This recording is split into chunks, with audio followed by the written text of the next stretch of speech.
This is The Roadmap with Lee Heisman. Hello everyone and welcome to The Roadmap, exclusively here on ASBN.com.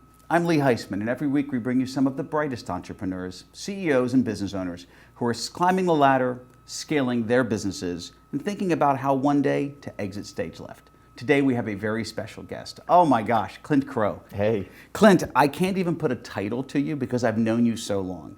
I know you're the owner and founder of StormROOF Systems, but I don't want to get there today. I want to get about your entrepreneurial journey. I literally call the title Super Entrepreneur. Uh-oh. That's the way I would title you. All right. Because I've known you. I was fortunate, Clint, for years to be at the Entrepreneurship Center of KSU, and that's where we first met.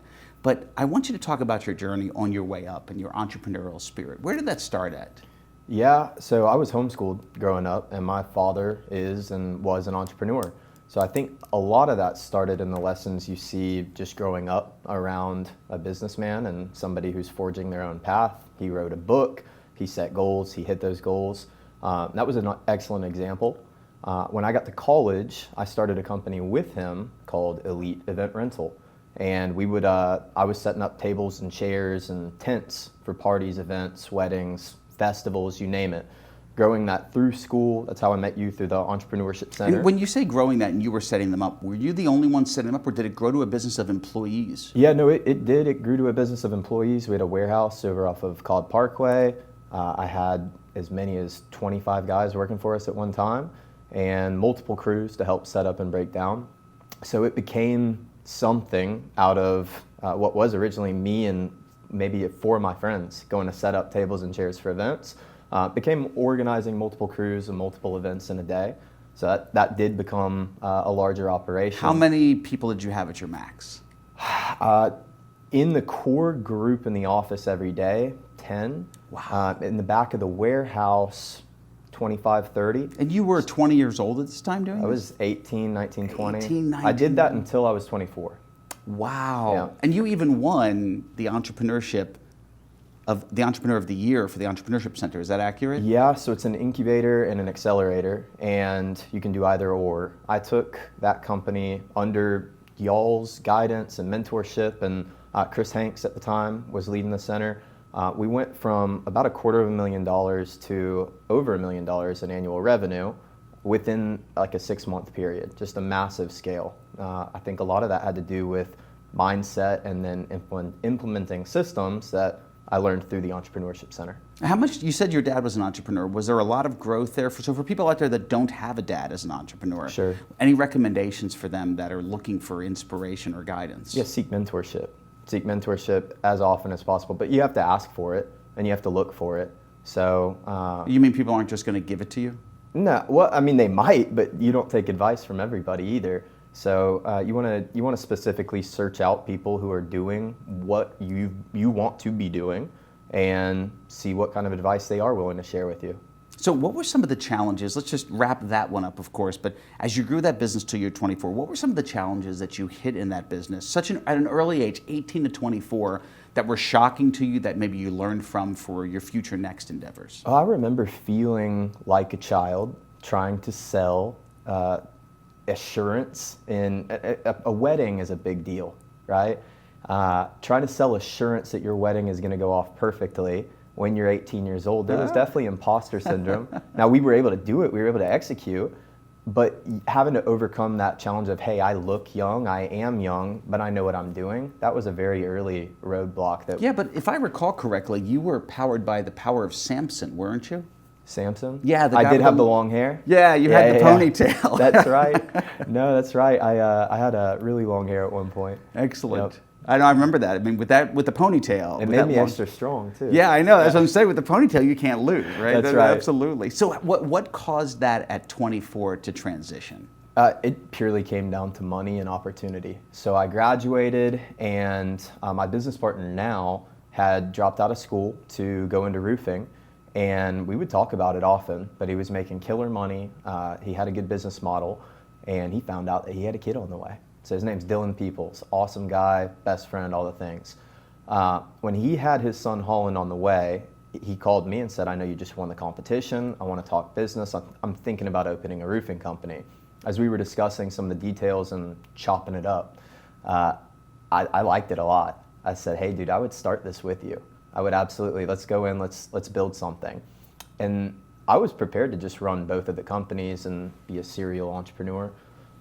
It did so much better in that first year that I thought, hey, if I give this my full time, there's a serious opportunity here. So there's something to speak about that for our listeners out there, because I speak of this all the time. You know, these entrepreneurs that are out there juggle so much. They do the part-time entrepreneur work. They do what's called the side hustle. Sure. And you can have semi-success on these side hustles, but you seem to find a nugget, Clint, which is really smart, because as I've gotten older, I've realized side hustles really don't work. When you spread yourself too thin, you really do not make the enterprise that you want to make. That's right. And how did you know that? How did you know, wow, I can tell I don't want to do both, I should focus on one? I did not know how stressed out I was at Elite Event Rental. With events, you get one shot to make sure things are perfect, and there are situations that are out of your control. So if it rains, any event could be ruined and the customer could be upset. It's not your fault, but it didn't go perfectly, right? Especially with outdoor events. When I was doing roofing, I noticed how much simpler the process was, and it seemed like it would be far easier to scale. Turns out that it was, and we were able to grow a lot faster. I had hit an initial amount of scale in that last year at KSU with the tent company, but you have you have so much capital that you need. You need more equipment. That equipment's constantly degrading, or it needs to be cleaned all the time. And if you want to grow, you got to put in some real money. We didn't have to put up a lot of investment for roofing. Really? So because it's on basis as needed, is that correct? It's on basis as needed. You don't buy the materials in advance. Most of the time they're on credit. So you can go out and get a relationship with a distributor. The distributor sends those materials to the house. You're sourcing deals directly with the homeowner. So maybe there's a marketing cost. In a lot of cases, people start out by knocking doors. Just good old-fashioned entrepreneurial hustle.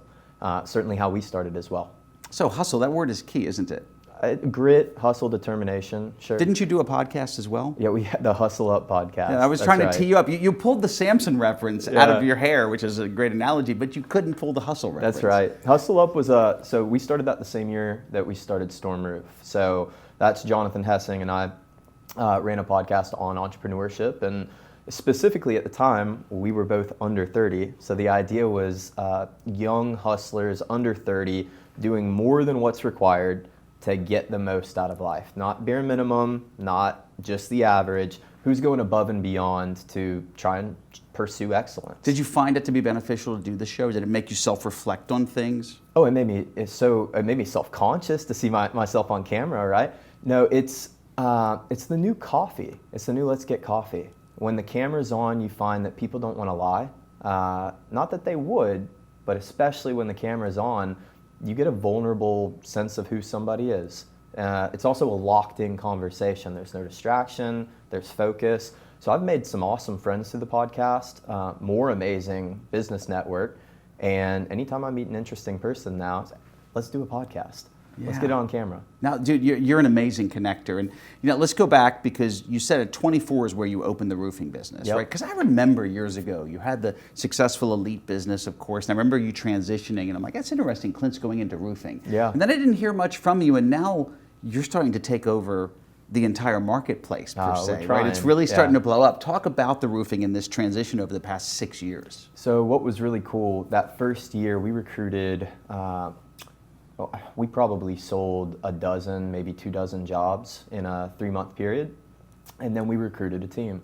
So the first time we had a group of guys, 10, 12 guys sitting in the room, you've got the stage, you have the audience, but I realized we're not really selling the roofs. We're selling personal development and sales training to young men, specifically young men, not anything against anybody else. But these are guys that can come from any walk of life, no college education necessary, no prior training necessary, and we can put them on a path to a 6-figure income in a very, very quick amount of time. And this is the sales team for your company? This is our sales team, right?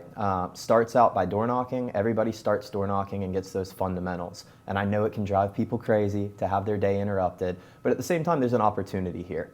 So we teach. So is there a method to this? Meaning you created this on the fly. What in today's world, when people show up at your door, right? Sebastian Maniscalco does a really funny skit on this. If you haven't seen it, he does a comedy routine where 20 years ago, people come to the door and you're bringing them donuts, come on in. But these days, people are not used to people knocking on their front door. Right. Invasion of privacy. How do you get around that? How do you work through that? And how do you train your team? Yes, I mean, so there's pattern interrupt, ways that you can break somebody's initial skepticism of you.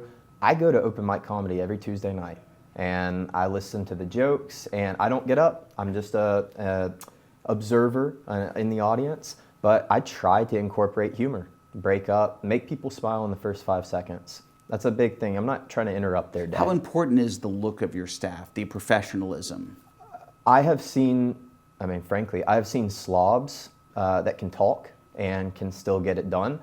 I believe the look is incredibly important. It might be one of the most important things. And I'll give you an example. I know somebody whose life is just complete chaos, but they are a swolger. They look like they're in the military. I like it, a swolger. A swolger, yeah, an absolute unit.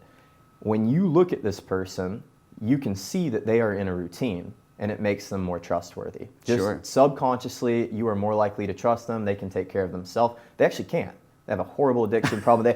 They cannot take care of themselves, but they look like they can. So I would say that it's a two-part series. Look good, be on time, take care of yourself. You want to communicate everything that you need to subconsciously because you don't have a lot of time at the door. But then also how you speak, how you carry yourself, those things are the second part. So what has taken your organization to the next level? Because I know it's transitioning to, continue to grow. Talk about some of the other ingredients that have taken it to the next level. Efficiency, software, economies of scale. What are you doing to grow your organization? Yeah, I mean, software is we started out with great software in the beginning. So when I meet other young roofers who are not working with software now, maybe they think it's too expensive, they can't justify the cost. It's so crucial to track. If you don't have a QuickBooks, what are you doing? Track your accounting, track your CRM. That's a big piece of it, and we just got lucky and started with that from the get-go. Got lucky or had the foresight. Hiring personnel that can do the things that you can't better, that was another big thing. I think there's ego involved in every business owner that says, I want to do things my way and the best way and as quickly as possible. Hiring people that you trust that can do that as well, better, even differently than you do, and being open and receptive to those ideas. That's been the biggest part. Even if it's outside marketing or outside recruiting, some of these firms coming in to sell you, maybe listen to them. It's interesting. So talk about, because you're so cutting edge with most things you do, talk about innovation, but getting innovation in your business while maintaining the high level of quality. How do you balance those two? A big thing is technology. So we use a lot of drones. One of the biggest liabilities is being on the roof.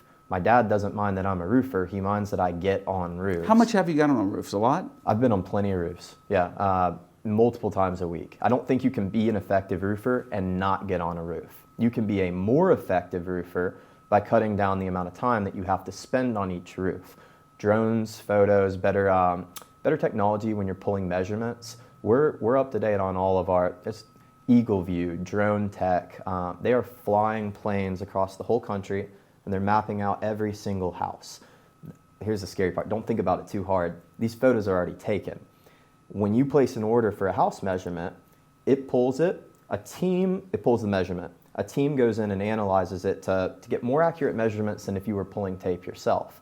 So having an accurate measurement from the get-go on every single job, using that software to place your job orders, you can get down to where you have a 0% waste on a job. Wow. Yeah. That's amazing. I don't know how they did it in the 80s. Yeah. Methuselah, my age, right? Yeah. How we just put it up there manually. That's spectacular. I think it's more amazing that they did it differently back then, but they've teed it up to make it easy now. That's spectacular. So, one final nugget as we wrap up on the show is, you've done so much at such a young age. What is a piece of advice someone, who's looking at you and saying, okay, I don't have the mentorship, and you said find mentors. You seem like you've succeeded in so many areas and then pivoted accordingly. what would you advise somebody who says, this is inspirational, I want to do what he's doing in some capacity? What's kind of the one big nugget you would lean on? I would get started with sales. You can pick up a sales book or a sales training for free. There's YouTube, there's Instagram. We live in a YouTube university life. So getting started in sales in some capacity, it could be at a car dealership, it could be with a roofing company, it could be in windows or doors.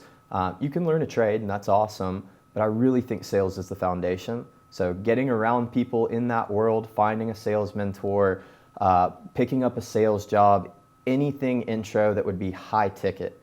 So sell something very expensive, maybe once or twice a week. How do we do that? Ask yourself those questions. Look up content around it. I like Jeb Blount. He's an awesome, he's got books on this. Spectacular. Or you know who I like? Clint Crowe. Hey, yeah. So that's no true. books yet. No, but it's true. Follow you. We got a no podcast question. at Hustle Up. Well, that's what I was going to ask as we wrap this up. Forget the other guy. I'm all about Clint Crowe. That's why I asked you to come out here. And I think you're amazing and you're too humble. How do people get in touch with you, follow you? Please give our audience that information. I'm on Instagram at Clint Crowe, Crowe. That's my main social media. I've got a LinkedIn, I've got a Facebook. I don't look at them as much. All of our marketing is going to be there at StormROOF Systems. Systems is plural. We've got a website, stormroofsystems.com. And if you really want to get in touch with me, you can get my number from Lee. Absolutely. I like it. Well, you can get his number from me if you're worthy. And it's not going to be a waste of his time. But I know Clint's there for everybody. Ladies and gentlemen, this is the guy you want to follow. Reach out, find him on his websites, find him on all of the social media, or contact me and I'll give you his number. Hey. Clint, thank you so much for coming on today. Thank you, Lee. Ladies and gentlemen, thank you so much for joining us. I hope the show was as insightful for you as I know it was for me. We hope to see you again next week on another episode of The Roadmap. Thanks for watching The Roadmap with Lee Heisman.